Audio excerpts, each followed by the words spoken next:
Assalamualaikum warahmatullahi wabarakatuh. Bismillahirrahmanirrahim.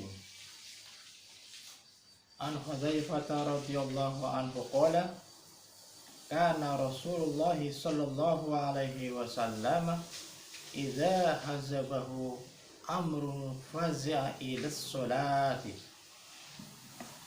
Dari Sayyidina Hudzaifah radhiyallahu anhu, ia berkata, apabila baginda Rasulullah sallallahu alaihi wasallam menemui suatu kesulitan, maka beliau bergegas mengerjakan sholat. Hadis riwayat Ahmad, Abu Daud dari kitab Durrul Mansur. Sholat adalah rahmat Allah Subhanahu wa taala yang besar. Mencari penyelesaian dengan sholat ketika menghadapi setiap kesulitan berarti mendatangkan rahmat Allah Subhanahu wa taala. Jika rahmat Allah Subhanahu wa taala datang, tidak akan ada lagi kesulitan yang tersisa. Banyak riwayat yang menyebutkan tentang hal ini. Para sahabat radhiyallahu anhum yang selalu mengikuti setiap langkah baginda Nabi sallallahu alaihi wasallam juga sering melakukannya. Sayyidina Abu Darda radhiyallahu anhu berkata, jika terjadi angin topan, baginda Rasulullah sallallahu alaihi wasallam akan bergegas masuk ke masjid dan akan keluar dari masjid sebelum angin reda. Demikian juga ketika terjadi gerhana matahari atau bulan, baginda Rasulullah sallallahu alaihi wasallam akan bergegas mengerjakan sholat. Sayyidina Suhaib radhiyallahu meriwayatkan dari baginda Nabi sallallahu alaihi wasallam, beliau bersabda, para nabi alaihi salam setiap kali menghadapi kesulitan akan bergegas melaksanakan sholat.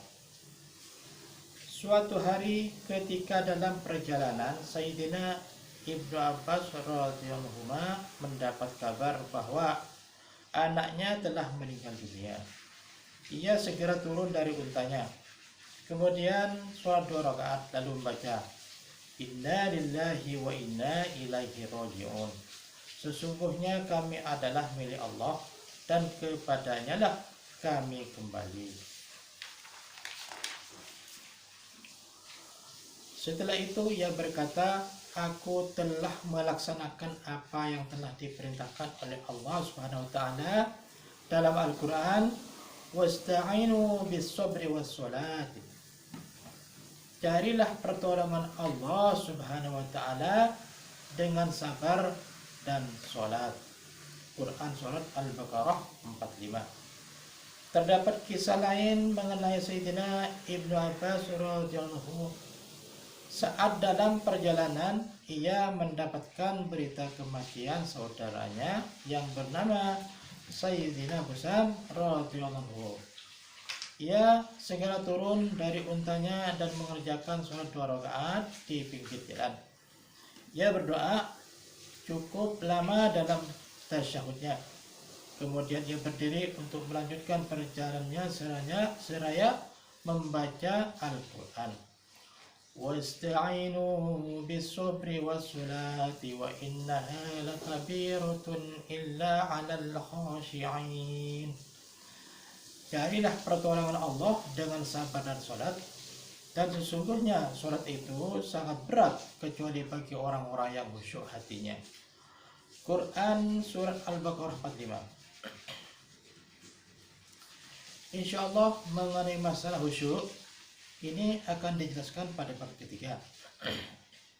Juga disebutkan sebuah kisah lain mengenai Sayyidina Ibnu Abbas radhiyallahu anhu.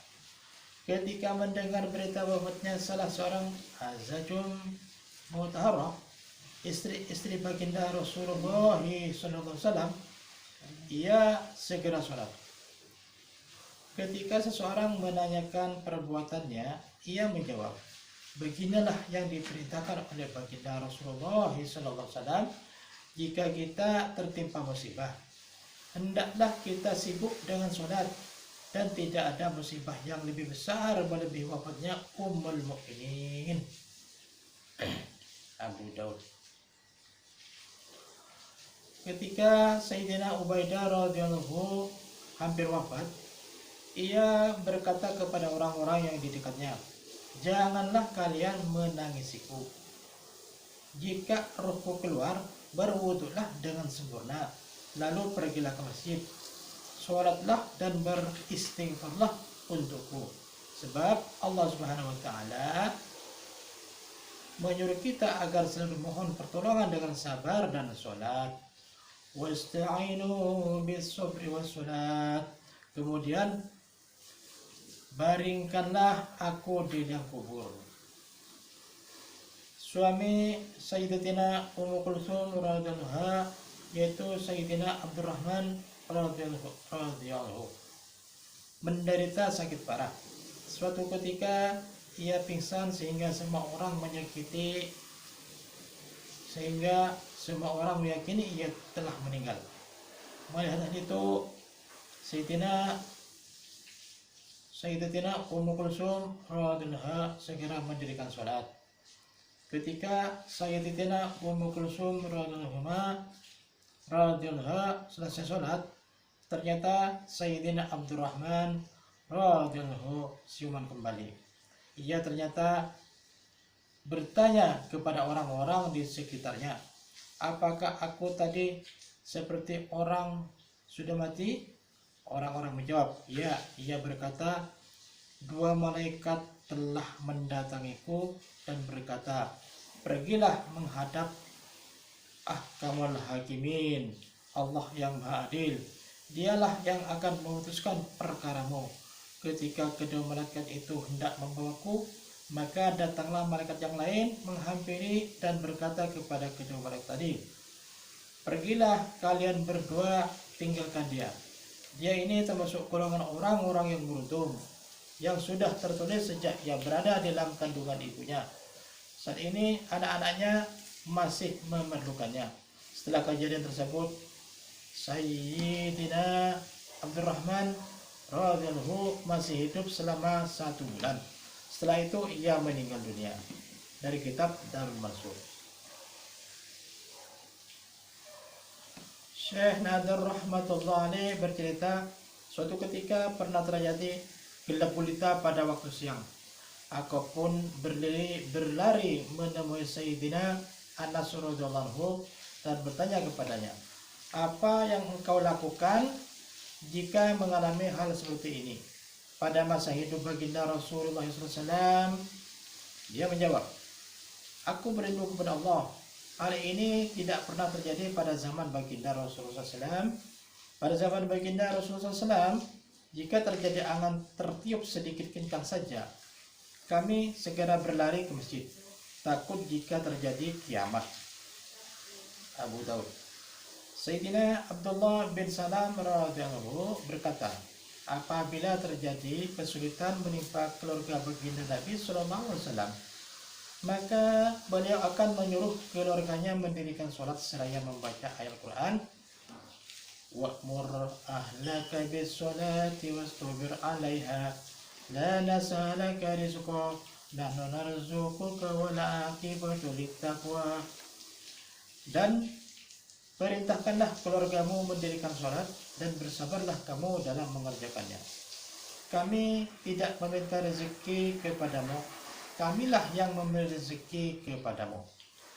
Dan akhir yang baik itu adalah bagi orang-orang yang bertakwa. Quran Surat Taha 132. Demikian pembacaan taklim, mudah-mudahan kita dapat melaksanakan dan bisa menyampaikan ke seluruh umat, insyaallah. Subhanallah wa bihamdihi, subhanakallah wa bihamdika, asyhadu an la ilaha illa anta, astaghfiruka wa atubu ilaik. Assalamualaikum warahmatullahi wabarakatuh.